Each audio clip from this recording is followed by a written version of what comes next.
Love, peace, and wisdom to everyone tuning in right now. I want to welcome you and thank you for joining me today. I am your host, the one and only hero, GMR Jones, member of Team OSIRIS and the Street Sufis. And today I want to talk to you all about covert psychological manipulation techniques, or what is dark psychology. Now, imagine if there was a system of psychology that allowed practitioners to persuade, influence, and manipulate your thinking, your feelings, and your actions so that they can get from you what it is that they want, even if it's to your own detriment. Well, there is such a system, and that system is called NLP, or what is neuro-linguistic programming. Now, NLP, or neuro-linguistic programming, is many things, but one of the things that NLP is a system of psychology that many of the very higher ups, many of the very elites within our society, and even some individuals within this so-called conscious community use in order to influence and manipulate you. And so, what I want to do in this presentation today, the first in a series of presentations on NLP, is to introduce NLP to you all so that you'll be able to recognize when someone is using it on you so that you can protect yourselves. And so, NLP, dark psychology, introduction to NLP, coming up next. Stay tuned. And so, as you can see, today's show is titled NLP, the Good, the Bad, the Ugly of Covert Psychological Manipulation Techniques. And before we dive into the discussion on NLP, the details, I want to say that NLP is not necessarily a nefarious practice or nefarious technology. What it comes down to is the individuals who are using NLP and their intentions behind it that will determine whether NLP is bad or good. And so, NLP is similar to, let's say, fire, in the respects that you can take fire and you can use fire to cook your food or to warm your home, or you can take fire and you can use it to burn down things and destroy them. And so it depends on the individual who is using that fire and their intentions with that fire that will determine whether or not it is good or bad. And so likewise, NLP, or neuro-linguistic programming, is the same way. It depends on the intentions and the individual who are using NLP that will determine whether or not it is bad or it is good. So I wanted to state that for you, and now let's get into the presentation. Let's get to the first slide. So, what exactly is NLP? Well, NLP began in the 1970s with three individuals, Richard Bandler, Frank Pusnik, and John Grinder. Um, Richard Bandler and Frank Pusnik were students at the University of Santa Cruz in California. Bandler was a mathematician, and he lived with a psychologist at the time that he was attending the University of Santa Cruz in California. Also, Bandler worked at a printing press, and he was given the task of translating the works of the psychologist Fritz Perls. Fritz Perls is the founder of what is Gestalt therapy, and Bandler was tasked with translating his work into English. Frank Pusnik was a war vet, right? And Frank Pusnik was a close friend of Richard Bandler. Frank Pusnik also dealt with many mental issues that resulted from his time spent in fighting in the wars. And so, because Frank Pusnik and Bandler were friends, and Richard Bandler, being the innovative guy that he is, he decided, hey, let's see if I could use this Gestalt therapy stuff that I had been learning when I was translating this book of Fritz Perls, because Bandler was very accustomed to studying the psychological works of the psychologists that he lived with, all of his books, and he was very interested in studying and learning the technology that Fritz Perls developed in Gestalt psychology, Gestalt therapy. And so this is what they did.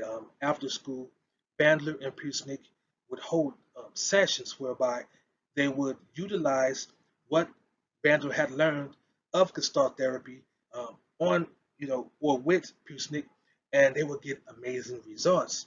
So, Richard Bandler and Frank Pusnik, the things they were doing became very popular around the school. Many people had began to hear about what they were doing and became very interested. And so they kind of, got a gathering of students who wanted to, learn what they were doing and understand it. And so they began holding, more and more sessions, more after classes, at the school. And so Richard Bandler and Frank Pusnik were doing a great job with performing the actions, going through the motions of what it was that um, the Start Therapy had to offer, and they were good at getting great results. However, they ran into an issue, and the issue was that uh, they did not understand why or how, what they were doing was working as well as it did. And so Bandler had a great idea. He figured let's invite um, one of our professors, a linguistics professor, whose name is John Grinder, to come and sit in on our sessions to see if he can identify some patterns of behaviors, of actions, maybe in syntax, about what it is they were doing, in order to see if he can discover how and what they were doing, the details of it, so that they will be able to better understand and better communicate and teach what they were doing to the students. And so Grander obliged, and he did just that. Grander sat in on a session, and he was blown away by what he saw Richard Bandler and Frank Pusnik doing. And so Richard asked, you know, Grander to, see if he can identify patterns. And Grander was able to identify patterns in what they were doing and patterns in syntax, and they began to break down step by step, in an organized way, what it is that was actually happening when they were doing this Gestalt therapy. And so Richard Bandler and John Grander became very, very close friends over the time that they did this work together. And so one day they had the idea that, hey, if we can do this with this Gestalt therapy, if we can figure out what we were doing and how we were doing it, let's see if why don't we just see if we can do the same thing with other successful psychologists and their works.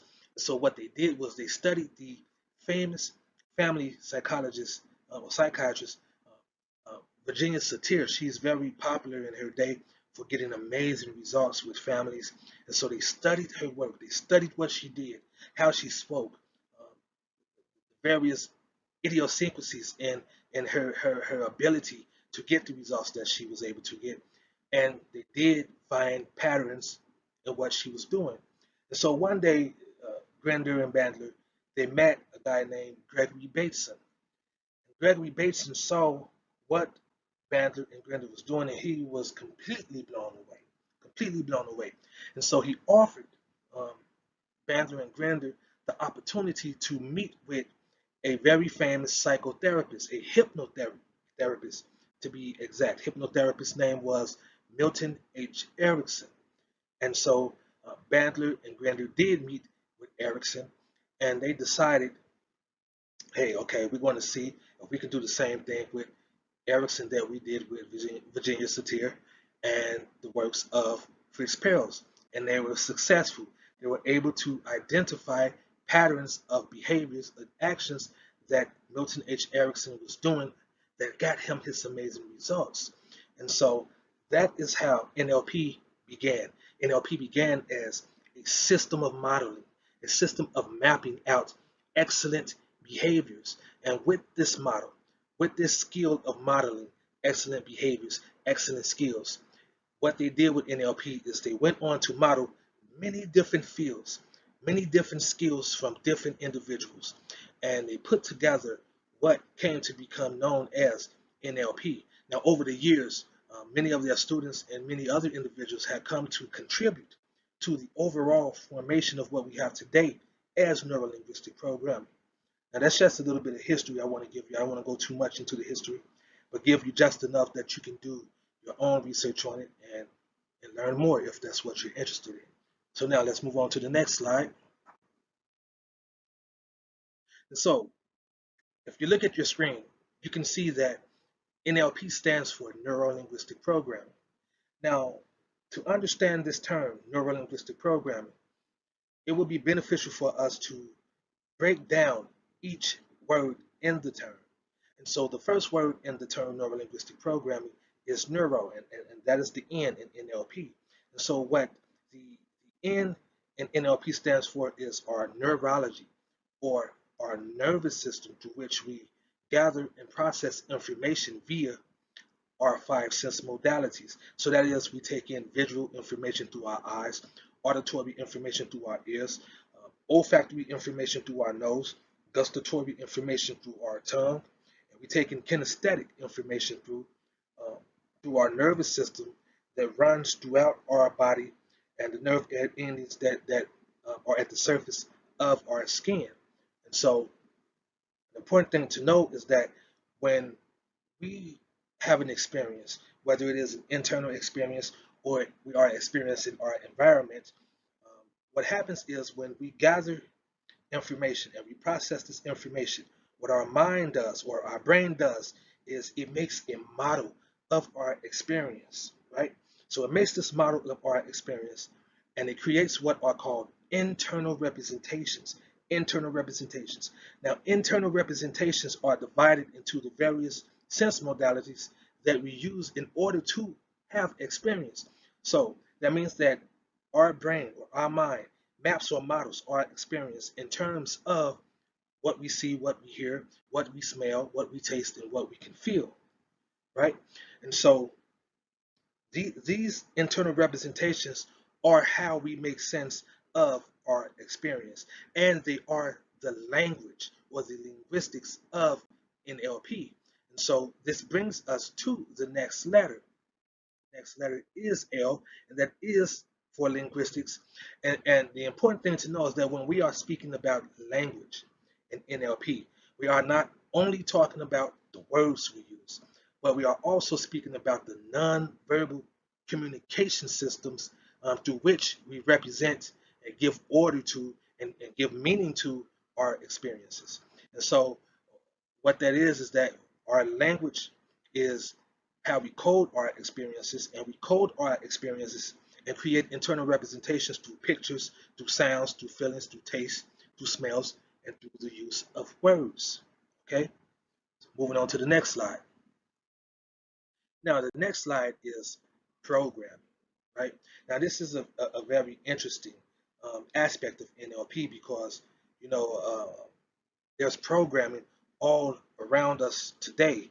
We are constantly being bombarded with so much information, with so many different people, corporations, media, trying to get our attention and influence how we spend our attention and our time and how we spend our money. And so we are always being programmed. And one popular saying in NLP is that if you're not programming yourself, then somebody else will. And so the P is for programming. And programming is the ability to discover and utilize the programs that we run, that is, the habits and the strategies of thinking, feeling, and behavior that is in our neurology or our mental systems that we use in order to achieve our specific desired goals and outcomes. And so, in a nutshell, in other words, NLP is how we consistently use the programming language of our minds to achieve our specific desires, goals, and outcomes. And that is NLP. And so, as I mentioned in the introduction to this presentation, that NLP is many things, many things, because NLP has come to model many different fields of study, and many different individuals, the successful skills that they have and the successful methods that they utilize in order to achieve their skills. NLP modeled this, and so because NLP modeled many different individuals in many fields, NLP is many things, and it is not something that is so easy to narrow down to any specific definition or any specific meaning. And so there are several meanings of NLP, and now we are going to take a look at some of the definitions of NLP and what it is. So on your screen, you can see that NLP is the study of the structure of subjective experience. NLP is the study of the structure of subjective experience. And this is a very important thing to understand because again, NLP is about how we utilize our internal representations, the language of our mind, the language of our nervous system, in order to direct our thinking, our feelings, and our actions, in order to you know negate or nullify those results in our lives that we don't want, and to utilize the language of our minds, our mental capabilities, our mental programs, the programming language of our mind, in order that to get the results that we do want in our lives. And so NLP is the study of the structure of subjective experience. And studying the structure of subjective experience gives us the understanding and the skills in order to achieve what we want using this tool and this technology of NLP. So next we have NLP is the influence of language on our mind and subsequent behavior. Now that's powerful, and that this bullet point will be the focus of this series. We want to be talking about how language is used to influence your thinking, your feelings, and your actions. And remember, in NLP, when we are speaking about language, we aren't just talking about the words that we use. We are also talking about nonverbal communication techniques, so communication skills. So that would also include things like body language. Body language is very important. The very subtle things that we do when we communicate, that communicates at a very subtle level that goes underneath our conscious awareness. So NLP or language in NLP includes these aspects as well as the use of our words and how we use our words. Next, we have NLP is the systematic study of human communication. The systematic study of human communication. That goes with the last one. This presentation and the ones to come are about how we use our communication to effectively persuade, influence, and manipulate people, as well as ourselves. Now let's be clear here. Let's be honest. Whenever we communicate with others, we are trying to persuade or influence or manipulate people. I'm trying to influence you now with this presentation, with the words I am saying. When you speak to your children, or when you speak to your boss, or you speak to your friends, or you guys are trying to influence and persuade one another. This is natural. This is what comes with socializing, being social creatures. The difference I want to make sure you understand here is that intention behind your reason for influencing and persuading really matters, because not everyone is out here trying to influence and persuade and manipulate people for nefarious reasons, or to get people to do things that would be against their own detriment so that the practitioner or the manipulator can benefit. So I want to make that distinctive, that distinction, excuse me. Next we have NLP is the method for modeling excellence so that it can be duplicated. And that's something we spoke about when we were talking about what is NLP in the beginning. NLP began as a system of modeling excellence. That's what it did. It looked at the things that amazing performers were doing, and it said, okay, let's break down step by step in detail what it is they are doing so that we'll be able to give this model to other individuals so that they can duplicate that same successful behavior. Going on to the next slide. So here we have more definitions of NLP. So we have NLP is an accelerated learning strategy for the detection and the utilization of patterns in the world. Again, NLP is an accelerated learning strategy for the detection and utilization of patterns in the world. And so this is easy to understand how NLP can be an accelerated learning tool when we understand that NLP is a method for modeling excellent behavior. So in being able to model excellent behavior, right, and being able to share that model with other individuals, people can then use that model to accelerate their learning of a new skill. So in that way, NLP is an accelerated learning technology. And that statement was made by John Grinder, who you should know by now is one of the founders of NLP. Next, we have NLP is an attitude and a methodology which leave behind a trail of techniques. And this is very important to understand because NLP is an attitude of childlike curiosity and experimentation. NLP takes the attitude, let's discover, let's explore, and see what we can do with the language of our minds. Let's see what we can accomplish when we change the structure of the pictures and sounds and smells and the different feelings that we experience within our mind. Let's see if we organize them in different ways and do different things to them, make them brighter, push them back, bring them closer, move them around.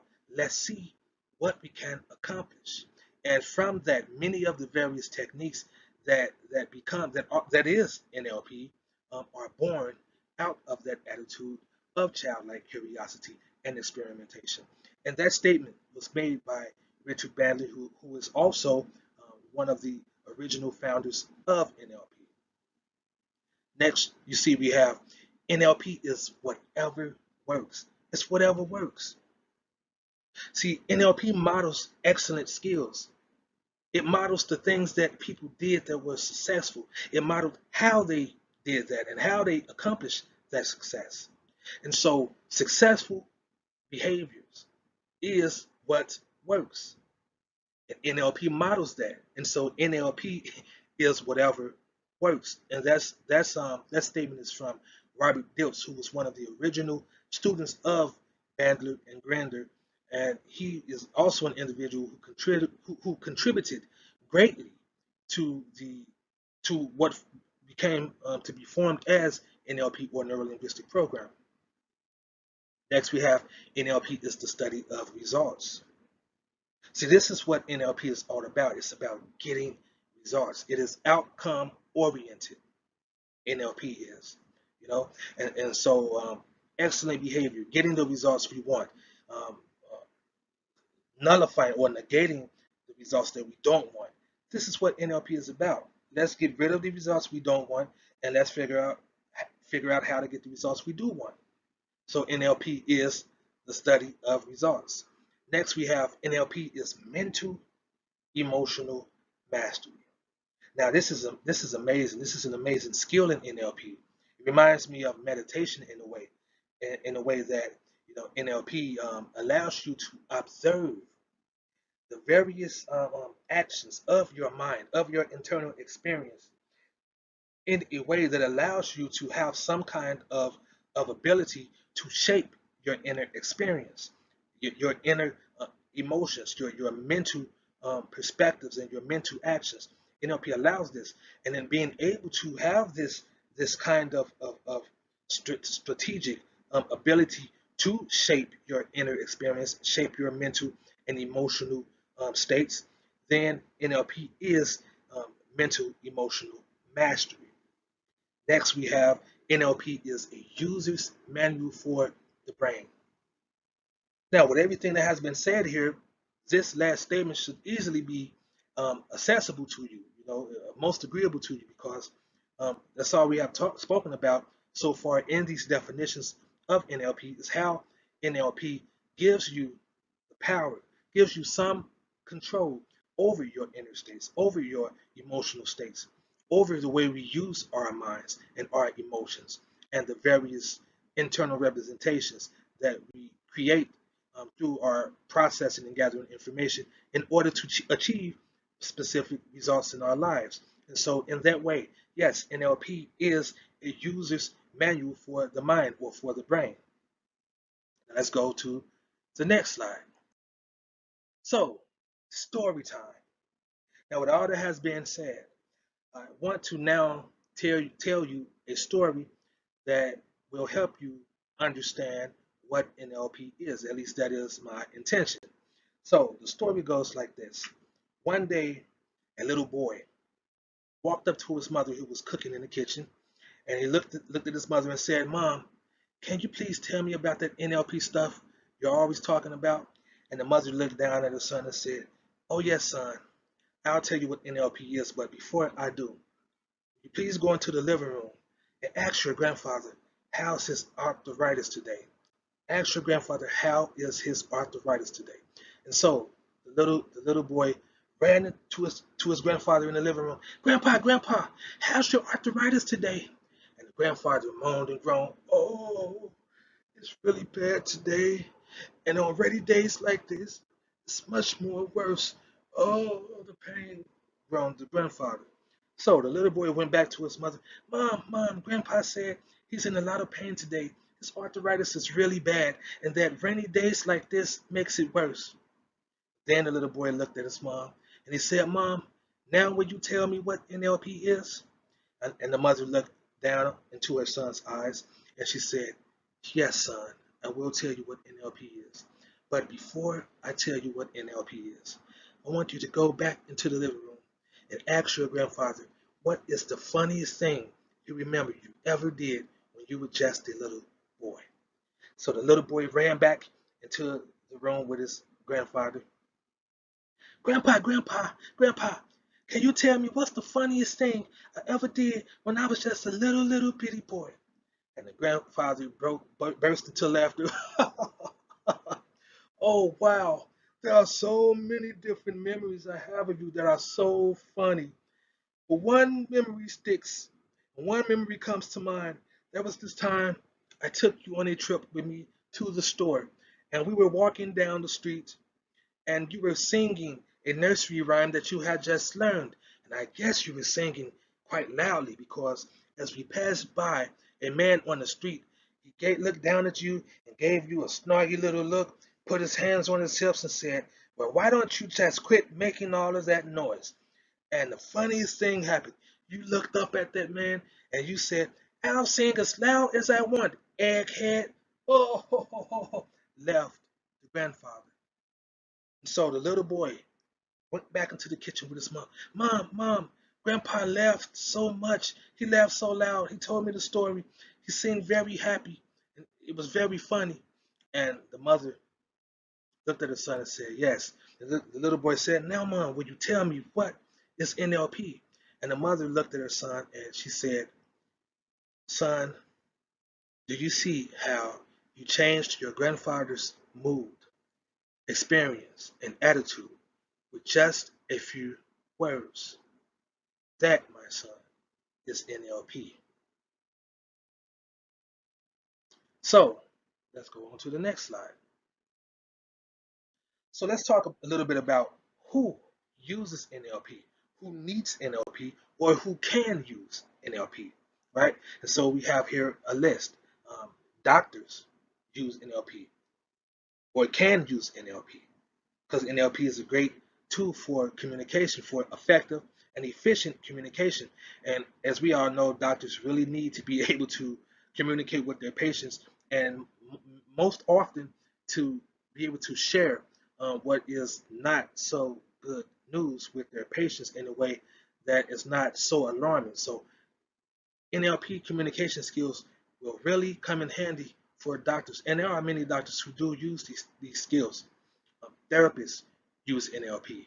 There is actually a whole system of psychotherapy that is based around NLP. It is called Nlp Therapy. It is becoming more and more popular. There is some scientific research that has been done with NLP to study the effects that it has in therapeutic situations.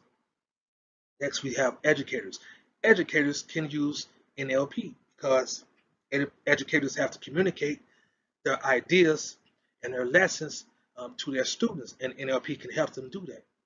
Parents. Parents need NLP. You're dealing with your children for their whole lives.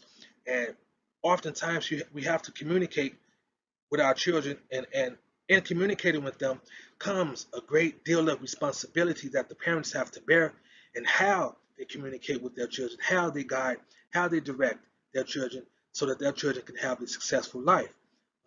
They need to be able to deal with many of the problems that their children are going to have to face in life.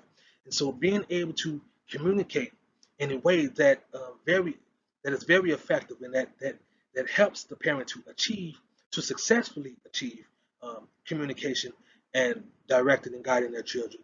In that NLP can be very useful. We see salesmen. Oh, this should be a no-brainer. Salesmen using NLP skills in order to persuade and manipulate people into buying things, especially insurance and car salesmen. These guys are amazing, um, amazing practitioners of NLP skills.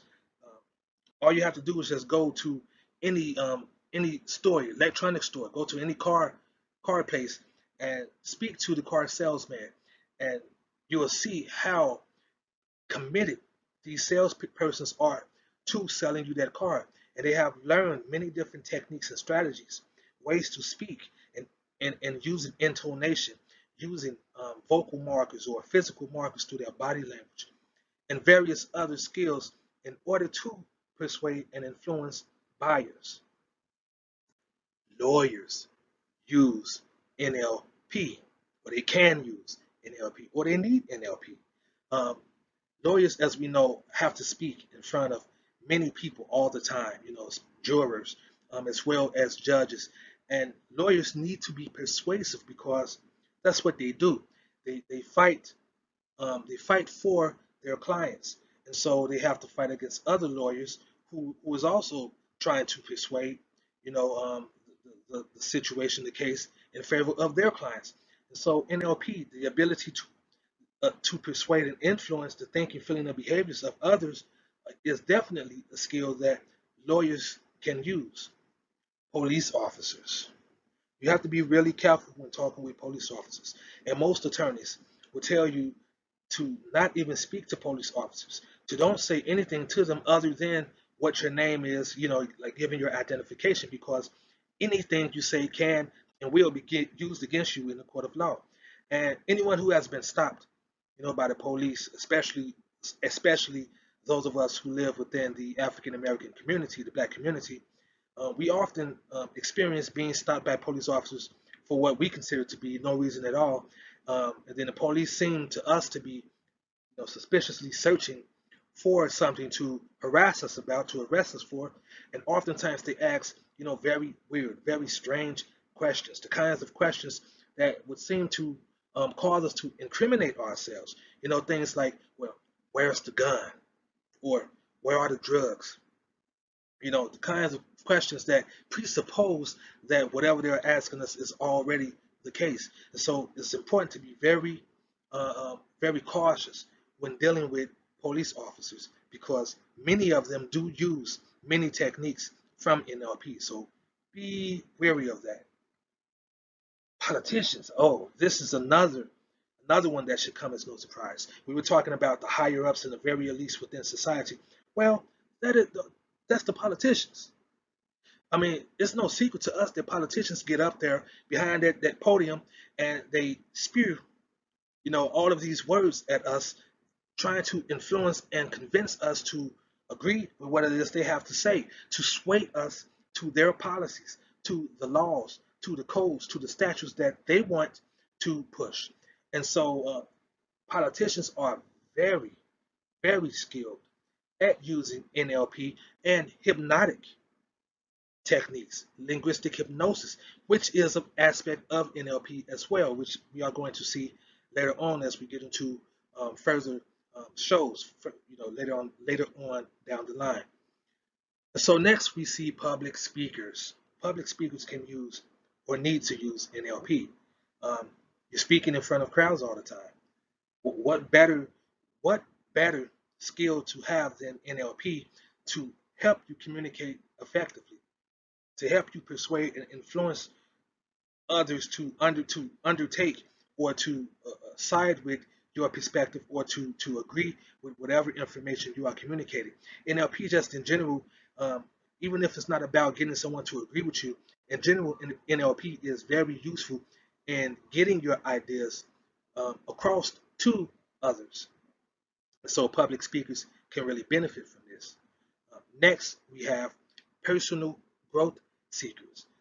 Along with language, again, remember NLP is many things, and because it modeled many different systems. And one of the systems that NLP came to model is psychology. And so, being that NLP models psychology, it has many tools and techniques that come from psychology. And these techniques that come, these psychological techniques can be used by individuals who seek personal development and growth. People in relationships. Oh, this is a good one. Now, this is a good one because anyone who has ever been in a relationship knows how important communication is. And so the better we are able to get our ideas across and the better we are able to understand the ideas of our significant others, the better we can, form a communication that really helps to make the relationship stay in rapport and stay tight and build a close bond. And so NLP is something that many individuals in relationships should look into in order to help them be better and effective communicators in their relationships. Anyone who communicates. Anyone who communicates should use NLP.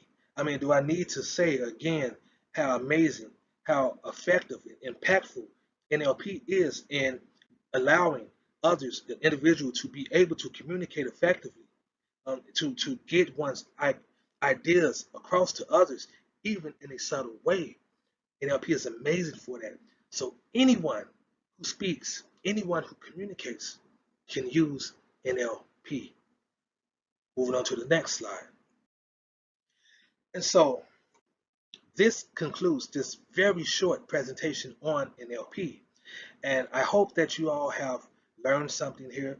I hope that you all are interested in seeing the shows that are to come on this series in NLP and dark psychology. Because remember, the whole purpose for me doing this series is to help you all be able to recognize when someone is using NLP on you to manipulate you, to persuade and influence you, your thinking, your feelings, and your actions to do things that you may not even really want to do, but they want to persuade and manipulate you to do it, because it's going to benefit them, like car salesmen, for example.